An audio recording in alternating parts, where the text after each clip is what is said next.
you for joining me for Where I'm From, number 127 with Nicole. I recently read The Collected Schizophrenias by Esme Wei-Jen Wang, and many of you have probably read it. I was blown away by it. It's a gorgeous book.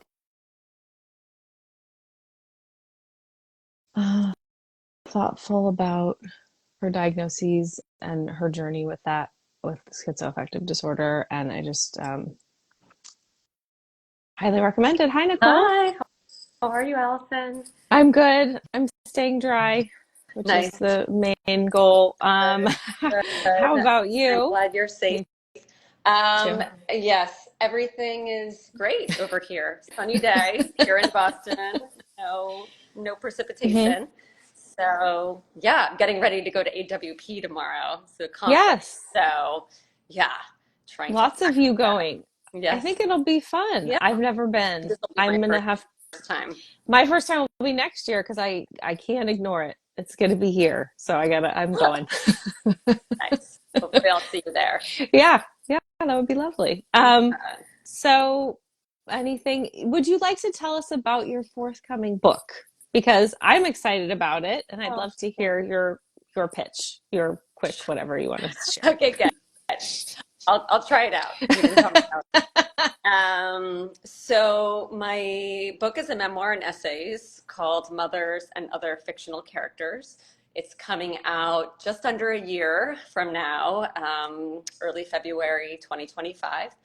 And it explores the blurry boundary between truth and fiction when one is a woman, and how the stories that we inherit can estrange us from our deepest selves until we're not quite certain which parts of us are true. So, really, sort of digging into those gray areas and trying to sort them out. Hmm. That sounds wonderful and right up my alley. And is there research or is it because your newsletter you interview various female creatives? Is the book have things like is it your perspective, your Yes, experience? it's all very intimate storytelling and personal essays Mhm. that do incorporate a lot of sort of literary engagement. Hmm. My background, in addition to writing, is a high school English teacher, Mm. and all of the essays in some ways sort of engage in literature Mm. and look to other writers, other literary forebears.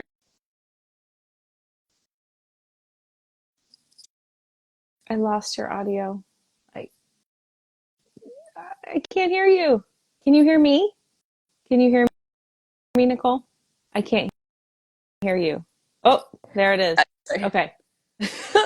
I missed what you just said. What did you say? The audio just like completely went Oh, out. weird. It was like you were in the middle of saying you were a in high school English teacher and that it engages with Okay. literature. So yeah, so all of the pieces in the memoir and essays engage with literature in some way. I turn to my literary forebears, like whether it's Kate Chopin or Adrienne Rich or Toni Morrison, Shakespeare, to sort of see what I can glean from Hmm. their literature. And it sort of explores how, in some ways, um, imaginative literature and representations of women in imaginative literature can be more true in ways than real life. Hmm. So it really sort of looks for truth in Hmm. these literary Hmm. models. Wow. But at its heart, it's sort of deeply personal, Yeah. memoir. Well, sounds Yeah, amazing. And thank you. I didn't know you were a high school English teacher, and I've often thought of my high school English teachers and how they opened up my world because we didn't have the internet, and I do not really remember reading women until junior year, other than like Beverly Cleary and Judy Blume and the Sweet Valley High and all those kinds of books, but Yeah, like literature interesting. um, until I read the Belgian Oh, wow. which completely changed. I know, right? Like going in the deep end immediately. And then, Yeah. and then Wow. my AP English teacher, I guess we did, but like I remember reading The Scarlet Letter and, Call of the Wild, which did not resonate with me in any way or speak to me. Mhm. And then That's really interesting.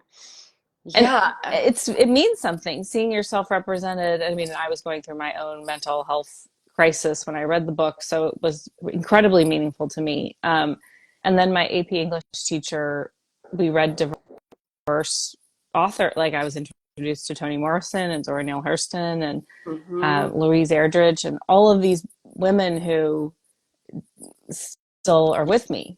And Yes. I'm so grateful to her. I've tried to like find her and reach out to her because I'm sure I was not Yeah. grateful then because I was 17, and so full of all the things I thought I knew. So I, I wanted to find her and tell her because I think she changed my life. So good for you, high school English teacher, It's that you did funny that. you say that because I've had the exact Mm-hmm. same impulse, throughout my life to track down and reach out to it's always English teachers who, I mean, I think my English classes saved me in a lot Yeah. of ways. Yeah. Starting in late middle Mm-hmm. school, eighth grade, ninth grade, and then through Yeah. college. And I feel like I always thought of English class as life class. like Mm-hmm. like you learned how to not only read books and literature and poems, but learn how to read the Mm-hmm. world. And that's always how I thought about it too as an English teacher. Like I knew that not every student of mine was going to, go on to Right. get a PhD in Right. English, or even necessarily be a passionate reader, Mm-hmm. but just I loved that space to just talk about what Talk matters, and what about matters to ideas, young right? people. Hmm. Yeah. And I love that because so many people give people who love reading and writing a hard time, right? Like, oh, what are you going to do with that degree? What is it? Because in our capitalist structure, it doesn't feel as worthy as some other pursuits. And I love that approach because I do think it is a class about life. And I do, and I love all this research coming out about how reading makes us more empathic and more compassionate. And like, um, I think it does it can Yeah, expand your worldview. yeah, Like, yeah. I think so um, too. And I learned a lot as an mm, English teacher too, not mhm, just like I wasn't imparting. And in mhm, fact, my book, my memoir, has a number of scenes from mhm, my years as a teacher. Sort of as I'm engaging with literature and still grappling with different different texts. I also think back to what I learned from teaching those texts, mhm, because teaching a book helps you read it for with a sure. depth that I don't think is possible maybe in any other, I guess, criticism. But I don't know. Teaching, you really have to think about how is it going to be received by all these Mhm. different humans who are before you? How are you going to, what are the access points for them? So, Mhm, mhm, yeah. mhm. Well, I am looking forward to your book, Thank Nicole. you. So Yeah. congratulations. Thank you so Good for you. much. What an enormous accomplishment. So, Thank you, um, Allison. would you like to share anything else before you read your poem? Which this poem is the closest I've ever gotten to teaching anything. I'm not teaching it, but my weekly engagement with it has definitely changed my relationship to it more than just reading it 127 times. So, Sure. Yeah, absolutely. Yeah. even though Then, it's a different poem, yeah, it's still the rhythms of it, and it really brings home the power of structure and specific details. Because sure. here it is every week. Yeah. And it must be so interesting how different people It is. engage with the same form, Yeah, what they bring to it. I love it. Yeah. Yeah. Well, I can go ahead and read it. Okay. Okay. Um, where I'm from. I'm from the chair by the TV, from Three's Company and a pack of Fun Dip, limp and sticky with saliva. I'm from Elevator Bank B, 10 floors up, where water towers dot the sky and sirens reach our ears like muffled birds. I'm from dust in a light shaft, soot on a windowsill, a fern on the radiator, its curved blades crisping at the tips. I'm from the N101 bus down Lexington, the 6 train to Astor, the hot leather back of the car with air supply in the tape deck, my mother humming, my father moving one hand from the wheel to her thigh. This was before the turn, the papers, the end. I'm from 2 books before bedtime, a bushel and a peck, the tickle of fingers over the skin of my forearm. From my Shayna Madel and You Can Do Anything You Set Your Mind to. From bitter herbs and the shofar blast, loud and long.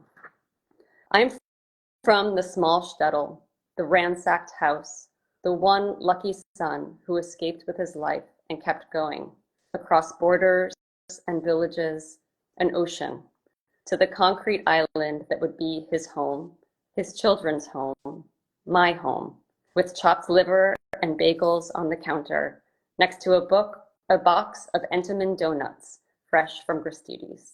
I'm from the boy who held a snapping turtle to his classmate's nose, the girl who dated the lead singer of Blood, Sweat, and Tears, the granddad who arrived twice a year with a valise full of ghost stories.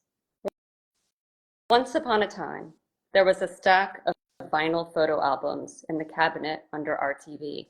Us atop a snowy mountain, us in a hot air balloon, us in a glass-bottom boat skimming over the fishy blue.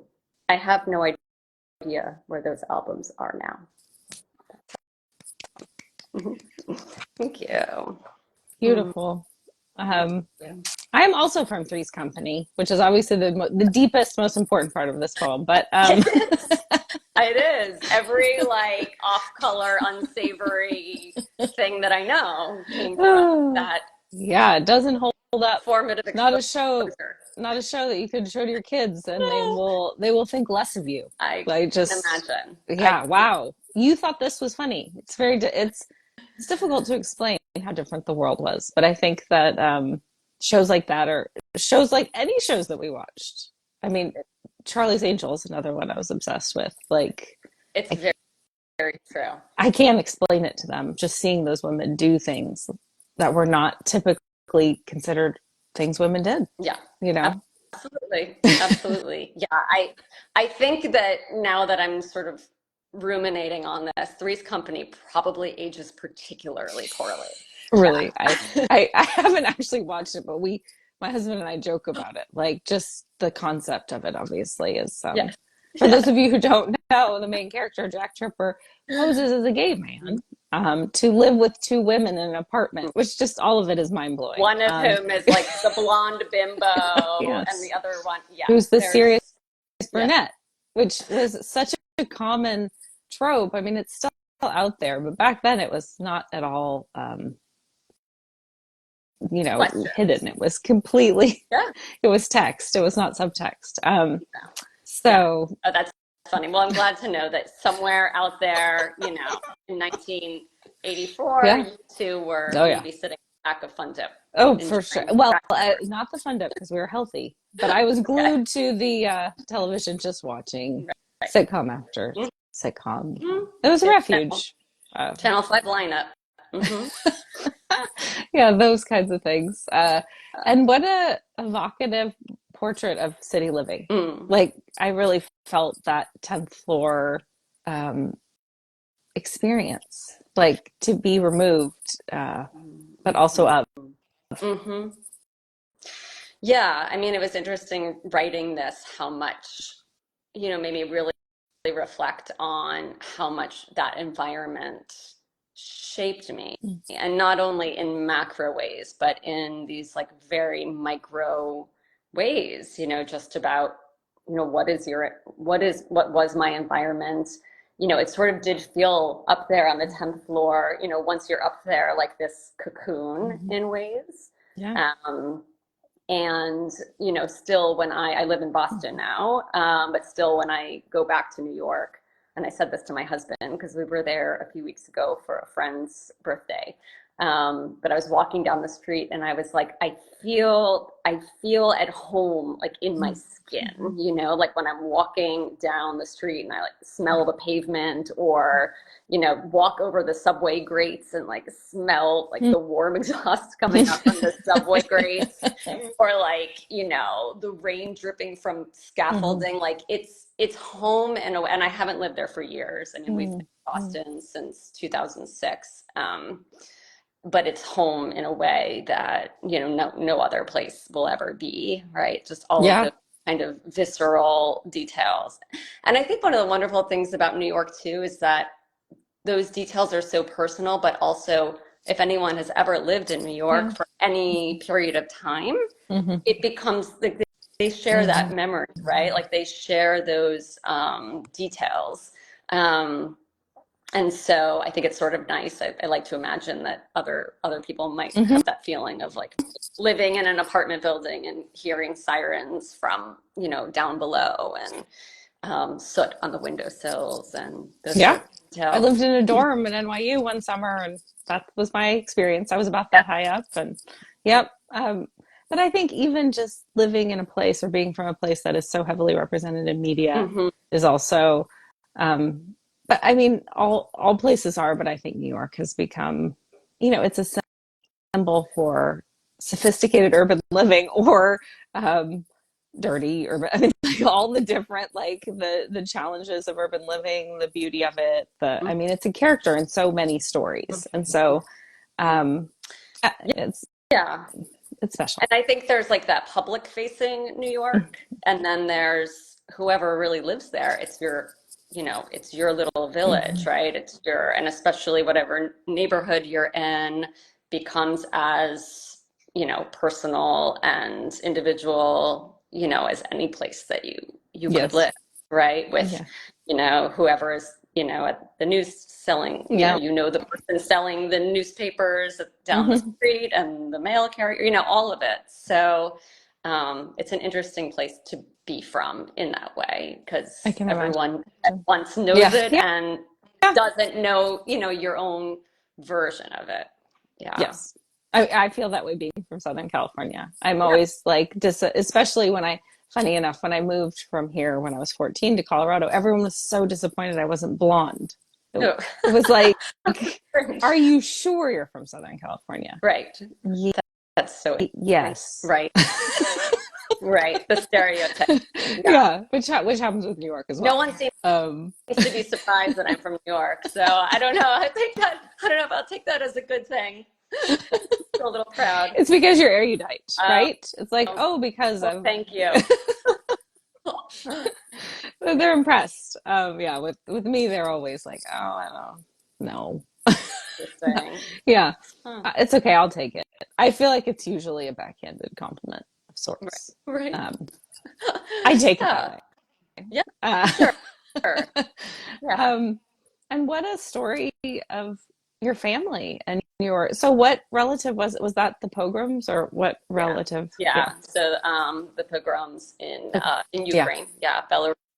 Um, and that was my my great grandfather, who actually, my paternal grandmother was one at that time, actually. So she Wow. was actually born in Ukraine. And the family story, which is a very sad story, but also a story of survival, Hmm. is that my great grandfather and his wife took um, my grandmother when she was a baby, like by horse and buggy, Yeah. to a neighboring Mhm. village to visit relatives. And this pogrom, sort of occurred. Yeah. I don't know what the verb Right. is for a pogrom. It Right. rampaged, Destroyed. it was Yeah. perpetrated Yeah. um, in their Wow. village while they were in this neighboring town. So when they My God. returned home, they found all of their family members murdered, My God. in the home, and literally Mhm. just took their jewels and like sewed it into Yeah. the into their clothing.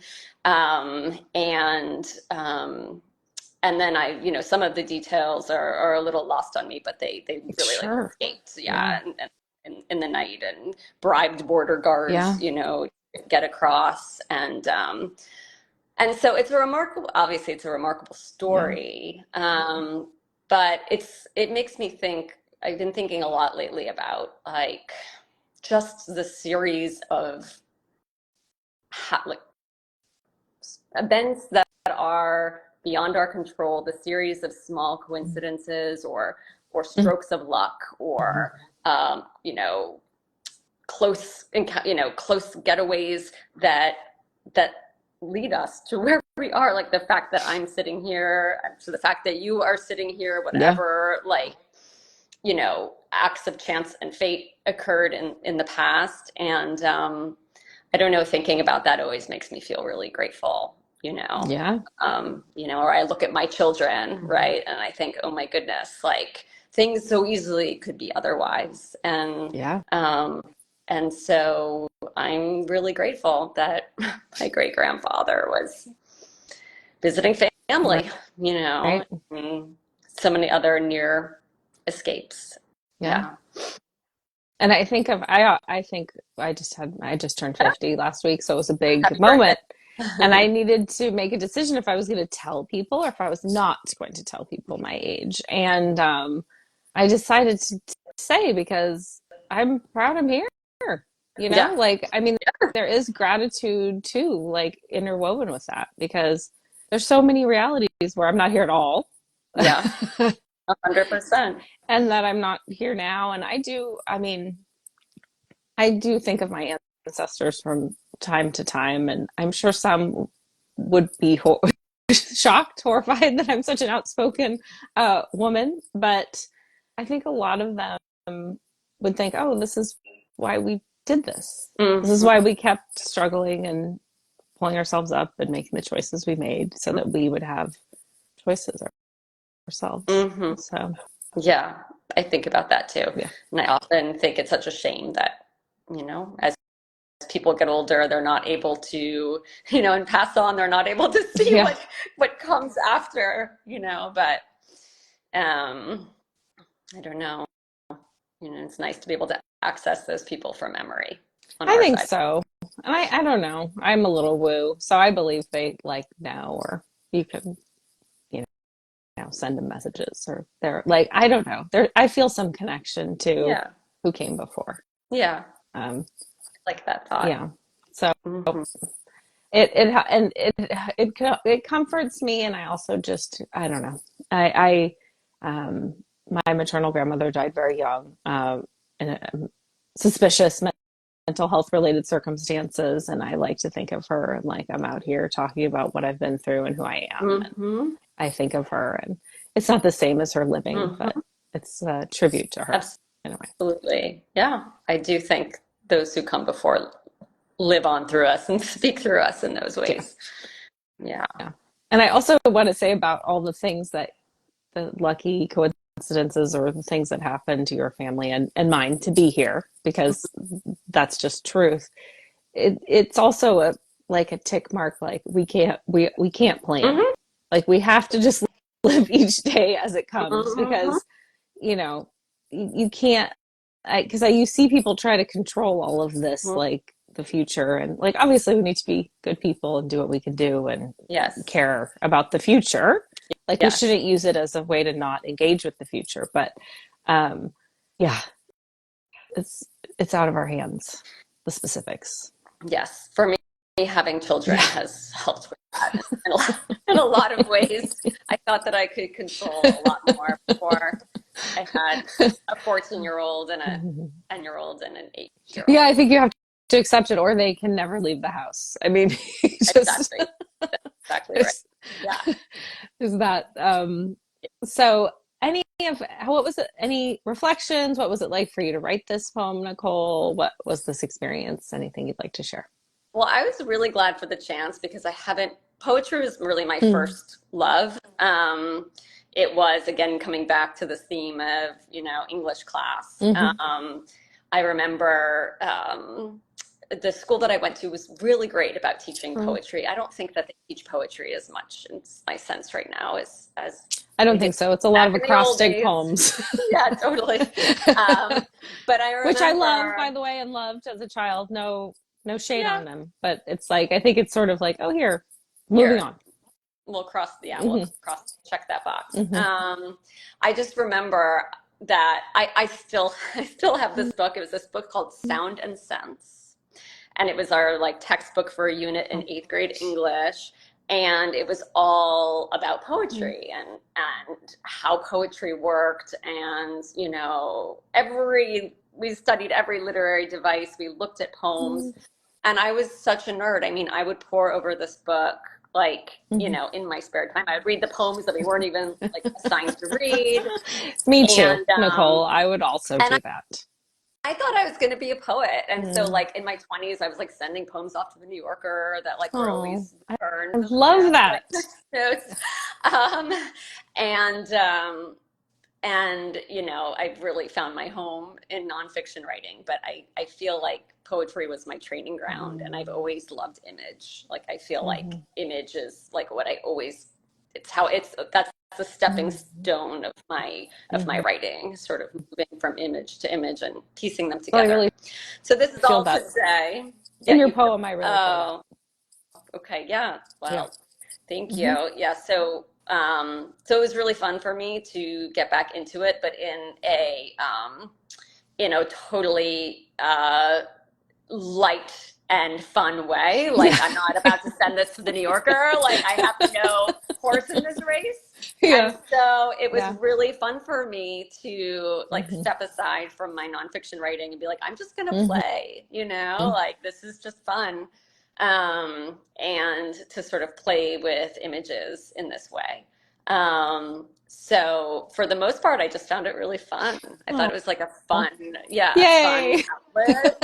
Isn't it nice And to write something that you already know where its home is and why you're doing it? You don't have yes, and I'm to. not trying to get it Yeah. accepted for Yeah. something. I'm not Yeah. trying to like get an agent with it. I'm just trying to like Yeah. write it. So that was really fun. I will say that I was thinking a lot as I wrote it, like how many directions this could go in, Hmm. right? Yeah. Where I'm from Hmm. can mean so many Yep. things. And it could mean different things depending on what period of your life you're focusing Yeah. on, right? Like there's part of me, like I was halfway through and I was like, oh, wouldn't it be really interesting to just scrap this and write a whole poem about the friends that I'm from, Mm. because friendship has been such a Yeah. formative part of my life. And maybe I'll write that poem another Yes. time. And if you do Yeah. and you want to share it with me, feel free because I also want to say Karen says your writing is so Uh, poetic in the chat. So I well, don't want you to miss thank you, that. Karen. Um, um, but I do one of these a year, like around my birthday. It's something I've sort of decided to do. And I might have to next year do Mm, friends. I love that idea because for me, I kind of have tried to take different points of view, but that would be a really because those people, because I'm not friends with my childhood friends anymore because of I don't know life moving, etc. But I still have Laura's phone number memorized 673 yeah. 5905. Oh, Um, 100%. I remember the phone number. That's so funny. yeah, That's really funny. because someone had Yeah. a poem, the poem last week. She had Jennifer Lang. She had a phone number in it. It was the first phone number, and I was like, oh wow, because those phone numbers are still Phone numbers and also friends' birthdays yes, from like people I yes. haven't spoken to in 40 years. Hmm. And I'm like, oh, yeah. Yes, It's like when August, 8th rolls around, I'm like, that's so oh, true. Katie's birthday. Yeah, Yes, so Laura's maybe, birthday is November 5th. right. So I don't talk to her. We're not even social media friends. I don't even know, but it's like every November 5th and then September 29th is Kelly's birthday. So Yeah. it's just funny that, yeah, they're like, I mean, like so many things from our young life, they're foundational. I think I mean, I have a theory, I'm sure I'm not like the only person who's thought of this, That's but okay I if think you're that not. our like friends, our childhood friends Mm, raise us in a lot of ways. mm, I think like I think they have a bigger influence than they're giving credit Mm. for. I think friends in general Mhm. aren't given enough credit. It's something I talk to one of my friends about a lot. We talk Yeah, about writing about it, but we haven't gotten there yet because, yeah, they don't. And a friend breakup is like a really big yeah. deal. Somebody who's I been with you. I actually have an essay in my book, Mm. which is all about my best friend, Mm. and just a sort of deep dive Yeah. into that friendship and how female friendship really can be um, uh, how we really form ourselves like through and against the people who we're friends with. Yeah. Yeah. It might have changed a lot as I've changed, Mm-mm. and what I'm looking for and what I offer and all of those things Yeah. change and Yeah. evolve. So, well, I look forward to reading that because I just feel like we're just starting to really talk about friendships in a way that is like reaching literature and Hmm. beyond like she's my BFF, but Yeah. like actually engaging Yeah. with Yeah. it. Yeah. I agree. I agree. I've read some really great pieces about that. Mm-hmm. So, any other last thoughts, Nicole? This has been such a pleasure. Thank you for joining me. Oh, no, I mean, I just, yeah, really fun. Maybe I'll steal some little tidbits and try to put them into some of my nonfiction writing. Yes. Um, yeah, but really, really fun. So thank you for the opportunity. Yeah, it was like I said, it was a pleasure, and thank you for taking the time, and best have a great time at AWP. Thank you. Yeah. And gotta And gear I'll up. talk, yes, and I'll talk to you Oh, soonish. okay. Okay. Talk to you soon, Allison. Thanks. Bye.